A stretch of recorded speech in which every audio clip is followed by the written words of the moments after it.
السلام علیکم ورحمۃ اللہ وبرکاتہ۔ لک الحمد یا اللہ، الصلاۃ والسلام علیک یا رسول اللہ، الصلاۃ والسلام علیک یا حبیب اللہ صلی اللہ تعالی علیہ وسلم۔ دوستو، آج میں آپ کو ماں باپ کے تعلق سے ایک نافرمان بیٹے کا واقعہ آپ کے سامنے رکھنے کی کوشش کر رہا ہوں۔ آپ بغور سماعت کریں اور اس سے درس حاصل کریں۔ ایک چھوٹا سا گھر تھا اور چھوٹا سا پریوار تھا۔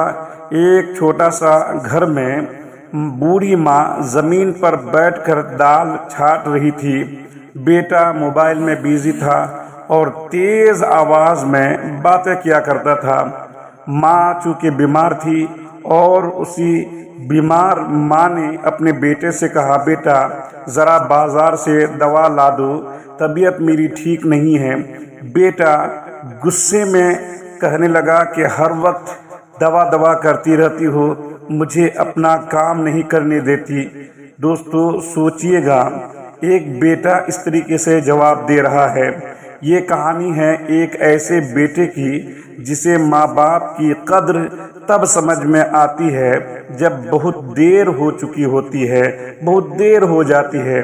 آگے دیکھیے آپ کہ آپ کو اس واقعے سے کیا سبق حاصل ہوتا ہے۔ ماں خاموشی سے رونے لگتی ہے اور خاموشی سے آنسو پوچھتی ہے، اور باپ ایک کونے میں چپ چاپ بیٹھا بیٹے کو دیکھتے رہتا ہے۔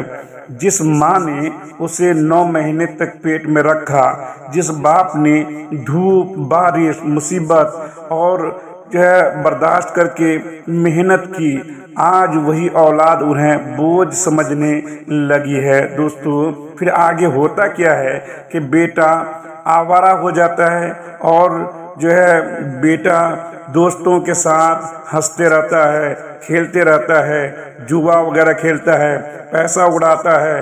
گھر میں ماں باپ اکیلے انتظار کرتے ہیں۔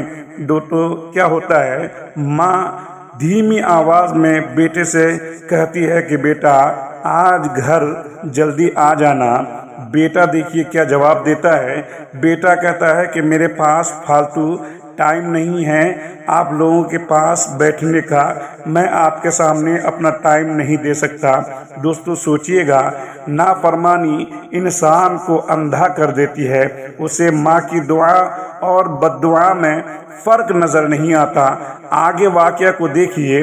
بیٹا اچانک بیمار پڑ جاتا ہے، نوکری چھوٹ جاتی ہے، اور پھر ایک دن ہوتا کیا ہے، ایکسیڈنٹ ہو جاتا ہے، اور ایکسیڈنٹ ہونے کے بعد لوگ ان کو اٹھا کر ہاسپٹل میں لے جا کر بھرتی کرتے ہیں۔ ڈاکٹر نے یہ کہا کہ ہم پوری کوشش کر رہے ہیں مگر حالات نازک ہے، بہت ہی نازک حالت میں ہیں، بچنا نہ بچنا یہ تو اللہ کے ہاتھ میں ہے، لیکن ہم کوشش کر رہے ہیں۔ دوستو جب ماں باپ دل سے ٹوٹ جاتے ہیں تو اللہ کی طرف سے امتحان شروع ہو جاتا ہے۔ آخر دیکھیے ہوتا کیا ہے، ماں رات کو اٹھنے کے بعد کیا کرتی ہے، دعا کرتی ہے۔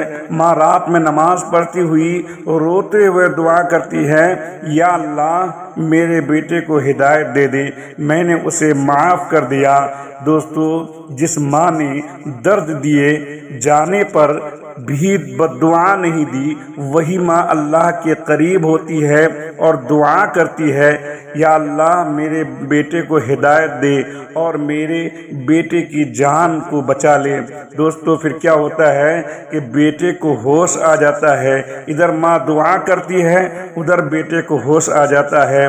ماں کا روتا چہرہ دیکھتا ہے وہی بیٹا، جب ماں کا چہرے کو دیکھتا ہے تو آگے کیا ہوتا ہے، بیٹا ماں کے قدموں میں گر جاتا ہے اور روتے ہوئے عرض کرتا ہے کہ امی مجھے معاف کر دو۔ آج سمجھ میں آیا کہ ماں اور باپ کی فرما برداری کس طریقے سے کرنی چاہیے۔ ماں باپ کی فرما برداری ہر حال میں ضروری ہے، آج مجھے سمجھ میں آ گیا ہے۔ تو ماں عرض کرتی ہے، کہتی ہے کہ بیٹا ماں اپنے بچوں کو کبھی معاف کیے بنا نہیں رہتی، ماں تو ماں ہوتی ہے، ہر حال میں ماں کا پیار ماں کا پیار سامنے رہتا ہے، ماں کی محبت سامنے ہوتی ہے۔ بیٹا چاہے کتنا ہو ظالم ہو جائے لیکن ماں تو ماں ہوتی ہے، ماں کی محبت جو ہے لاجواب ہے۔ دوستو بیٹا ماں باپ کی خدمت کرنا شروع کر دیتا ہے اور ماں باپ کی خدمت کرتا ہوا گھر میں سکون کی زندگی گزارتا ہے۔ جو ماں باپ کی قدر ان کے زندہ رہتے نہیں کرتا وہ پوری دنیا پا کر بھی خالی رہ جاتا ہے۔ پوری دنیا ان کے ہاتھ میں آنے کے بعد بھی جو ہے ان کو خالی خالی نظر آتا ہے۔ ماں باپ کی فرما برداری ہر حال میں جو ہے ہر قیمت میں ضروری ہے۔ ماں تو ایک ایسی دولت ہے کہ اگر ایک مرتبہ وہ دولت نکل گئی تو پھر دوبارہ وہ دولت ہاتھ آنے والی نہیں ہے۔ اس لیے دوستو ہر بیٹا کو چاہیے کہ ماں باپ کی خدمت کریں اور ماں باپ کی فرما برداری کریں۔ آپ نے اس واقعے سے کیا سبق حاصل کیا کہ ماں باپ کی آنکھ سے آنسو اگر گر جائے، ماں باپ کی زبان سے اگر بد دعا نکل جائے تو بیٹا کسی لائق نہیں رہتا۔ ماں باپ کی دعا قسمت بدل دیتی ہے۔